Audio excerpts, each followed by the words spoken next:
Hello বন্ধুরা, তোমাদের জন্য আবার একটা নতুন ভিডিও নিয়ে চলে এসেছি। প্রথমেই দেখতে পাচ্ছ মাটিটাকে গোল করে বেলে নিয়েছি, তারপরে গিয়ে একটা ক্যাডবেরি শেপে মাটিটাকে কেটে নিয়েছি।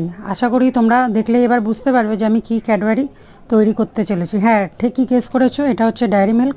তার উপরে মাটির আরেকটা পাতলা করে প্রলেপ দিয়ে ওর র্যাপারটা তৈরি করেছি। শুধু ক্যাডবেরিটা তৈরি করতে অতটা ঠিক ঠিক তাহলে বোঝা যেত না যে এটা কী শেপের, কেন এরকম শেপের অনেকগুলোই ক্যাডবেরি থাকে। যাই হোক, তোমরা আবার দেখো র্যাপারটা তৈরি করে দুদিন শুকিয়েছি, কেন যেহেতু বর্ষাকাল শুকোতে খুবই সময় লাগছে। তারপরে গিয়ে শুকোনোর পর হোয়াইট কালার দিয়ে বেস কালার করেছি। হোয়াইট কালার নাও দেওয়া যেত, ডাইরেক্ট কালার করা যেত, কিন্তু হোয়াইট কালার দিয়ে বেস কালার করলে পরের কালারটা যে আছে সেটা ভালো করে ফোটে আর দেখতেও সুন্দর লাগে, একটা গ্লজিনেস আসে।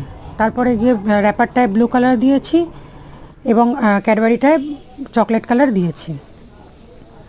যাই হোক, তারপরে দেখো, তোমরা দেখে বলো কেমন হয়েছে। আর আমার পরে চ্যানেলটাকে অবশ্যই লাইক করে কমেন্ট করো এবং চ্যানেলটাকে সাবস্ক্রাইব করে দাও। Tata, bye bye.